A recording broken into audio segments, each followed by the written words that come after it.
तीन दामाद की सास पार्ट 2। अब तक आपने सुना कि कावेरी जी अपनी तीनों बेटियों ईशा, मोहिनी और सुहाना की शादी तीन घर जमाई लड़कों के साथ करवा देती है। उन्हें लगता है कि ये लड़के शायद घर का कामकाज संभाल लेंगे, लेकिन उनके तीनों घर जमाई बहुत आलसी थे। वो नौकरी भी नहीं करते थे और बाहर का काम भी नहीं। कावेरी जी ने अपनी बेटियों से कहा कि वो प्रेगनेंसी का बहाना बनाकर अपने पतियों को सबक सिखाए। अब सुनिए आगे। मम्मी, आपने जैसा कहा था हमने वैसा ही किया, लेकिन देखिए ना, विवेक का हाल तो वैसा का वैसा ही है। घर में ना सुबह का नाश्ता बनता है और ना खाना। नौकरी पर जाने की बात करूं तो खाने को दौड़ते हैं मुझे। हाँ मम्मी, मैंने भी सुमित को कितनी बार कहा कि अगर नौकरी नहीं करनी तो कोई छोटी सी दुकान ही खोल लो, घर का खर्चा कैसे चलेगा। देखो दोपहर के 12 बजने आए और जनाब अभी तक सो रहे हैं। हाँ मम्मी, ईशा और सुहाना ठीक कहती हैं। अविनाश का भी यही हाल है। जब मैंने अपनी प्रेगनेंसी के बारे में कहा तो मुझसे कहने लगा, अरे दूसरी लड़कियां तो 9-9 महीने तक नौकरी करती है, बस डिलीवरी के टाइम छुट्टी लेती है। मोहिनी, तुम भी नौकरी करो। अब मुझे कहाँ नौकरी मिलेगी। मम्मी बताओ अब मैं क्या करूँ। हे भगवान, क्या सोचकर घर जमाई दामाद लाई थी मैं कि मेरी बेटियां मेरे पास रहेंगी और खुश रहेंगी, लेकिन इन आलसी दामादों ने तो हमारी जिंदगी को भी प्रॉब्लम में डाल दिया है। मैं तो कहती हूँ मम्मी, हम लोग वापस अपनी जॉब पर जाना शुरू कर देते हैं। बता देते हैं इन लोगों को कि हमने प्रेगनेंसी का बहाना किया है। नहीं नहीं बेटा, ऐसी गलती भी मत करना। अगर तुमने ऐसा किया तो इन तीनों की आदत और खराब हो जाएगी। अरे आज नहीं तो कल कभी तो तुम प्रेग्नेंट होगी, तब वापस यही प्रॉब्लम आएगी। तब क्या करोगी तुम तीनों। हाँ मम्मी, आपकी बात तो बिल्कुल सही है। इन लोगों को तो सुधारना ही पड़ेगा। लेकिन कैसे? अपने बच्चों के आने की खबर सुनकर भी इन लोगों पर कोई असर नहीं हो रहा।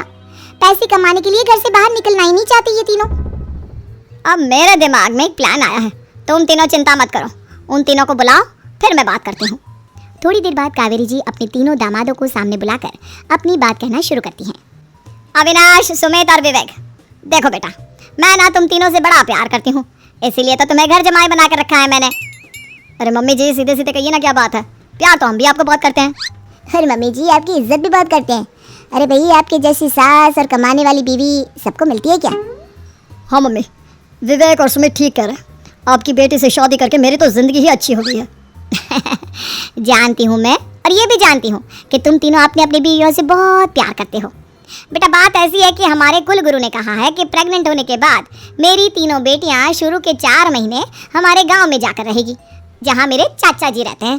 अरे लेकिन क्यों मम्मी, गांव में जाकर रहने की क्या जरूरत है इन तीनों को। वो क्या है ना बेटा, हमारे परिवार को एक श्राप है।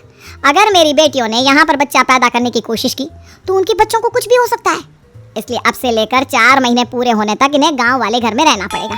हाँ तो इसमें प्रॉब्लम क्या है मम्मी जी, हम भी वहाँ जाकर रहेंगे, पिकनिक बनाएंगे। अरे भाई बीवी जहाँ, हम भी वहाँ। हाँ यार, आइडिया तो बहुत अच्छा है। शहर की ज़िंदगी में रह रहकर परेशान हो चुके हैं, अब कुछ दिन गांव में बिताएंगे। तुम लोग समझने की कोशिश क्यों नहीं करते? तुम में से कोई भी वहाँ नहीं जा सकता, और मैं यहाँ रहूँगी ना तुम तीनों के साथ। 4 महीने की तो बात है, उसके बाद ये तीनों ही लौट कर आ जाएंगी। ठीक है मम्मी जी, अब हमारे बच्चों का सवाल है तो ये तो करना ही पड़ेगा। कावेरी अपनी तीनों बेटियों को कुछ दिन के लिए घर से बाहर कहीं दूसरे शहर में रहने के लिए भेज देती है। कुछ दिनों के बाद, अरे मम्मी जी, बहुत दिन से पिज्ज़ा नहीं खाए, मंगवाइए ना। क्या बताऊं बेटा, पहले तो बेटियां खर्चा दे देती थी क्योंकि उनकी नौकरी थी, लेकिन अब तो मेरे पास पैसे ही नहीं बचे। थोड़े बहुत पैसे हैं जो बच्चों की डिलीवरी में काम आएंगे। लेकिन मम्मी जी, आपकी बेटियों को वापस आने में तो अभी बहुत वक्त बाकी है। वही सोच सोच कर परेशान हो रही हूँ। सोच रही हूँ कल से दूध भी बंद करवा देती हूँ। अब दूध वाले को देने के लिए पैसे भी तो नहीं है ना। अरे नहीं नहीं मम्मी जी, अगर दूध भी बंद करवा दोगी तो मुझे चाय कहाँ से मिलेगी, और चाय के बिना मैं तो मर ही जाऊंगा। क्या करूं बेटा, इसके अलावा हमारे पास कोई ऑप्शन नहीं है। मेरे पास पैसे ही नहीं बचे। इस तरह कावेरी जी धीरे धीरे अपने तीनों दामादों को पैसे देना बंद कर देती हैं और घर में खाने पीने की चीजें लाना भी बंद कर देती हैं। अब वो तीनों बुरी तरह से परेशान होने लगे थे, और इसलिए एक दिन तीनों प्लान करके घर से बाहर निकलते हैं। और बाजार में जाने के बाद, यार अच्छा खाना खाए हुए कितने दिन हो गए, पता नहीं कब अच्छा खाना मिलेगा। हमारी बीवियों के जाने के बाद तो हमारी हालत भिखारियों जैसी हो गई है यार। कुछ भी हो, मुझे तो आज पिज्जा खाना ही खाना है। जेब में 1 रुपया नहीं है और पिज्जा खाएगा, कहाँ से आएंगे पैसे। अरे देख वहाँ सामने बोर्ड पर क्या लिखा हुआ है, कंप्यूटर पर काम करने के लिए एक आदमी की आवश्यकता है। भाई मैं तो जा रहा हूँ, काम करूँगा और शाम तक पैसे लाकर आराम से पिज्जा खाऊंगा। जा जा, तुझे कोई काम नहीं देने वाला, हम तो घर जा रहे हैं। चल भाई सुमित। सुमित और अविनाश वहाँ से चले जाते हैं, और विवेक उस कंप्यूटर शॉप पर सारा दिन काम करके 5000 रुपये कमा कर घर लौट कर आता है, और अपने खाने के लिए अच्छी अच्छी चीज़ें भी लेकर आता है। ये देखकर विवेक और सुमित के दिल में भी कुछ पैसे कमाने की इच्छा जागती है। अरे सुबह सुबह कहाँ चल दी है तुम? मम्मी जी, एक बहुत अच्छी जगह मिली है। कंप्यूटर पर काम करने के 5000 मिले थे कल मुझे।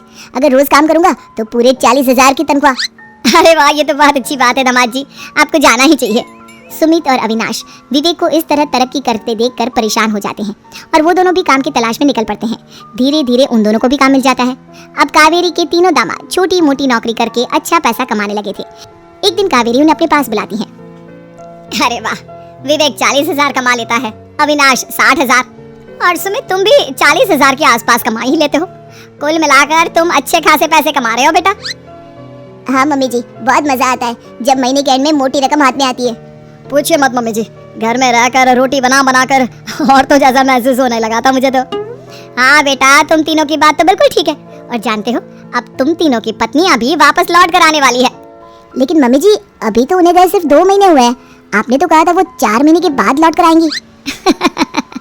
ऐसा कुछ नहीं है बेटा, मैं सिर्फ तुम तीनों को सबक सिखाना चाहती थी कि आदमी घर में बैठकर बीवी की कमाई खाता हुआ अच्छा नहीं लगता। इस दुनिया में हर इंसान को मेहनत करनी चाहिए, काम करना चाहिए, चाहे वो औरत हो या आदमी, ताकि अपने परिवार को संभाल सके। कावेरी की बात सुनकर उन तीनों को अपनी गलती का एहसास होता है और कावेरी उन्हें सच बता देती है कि ईशा, सुहाना और मोहिनी शहर में ही कहीं दूसरी जगह रह रहे थे। शाम के वक्त उन तीनों की पत्नियां लौट कर आ जाती है और कावेरी जी का परिवार एक खुशहाल परिवार की तरह रहने लगता है।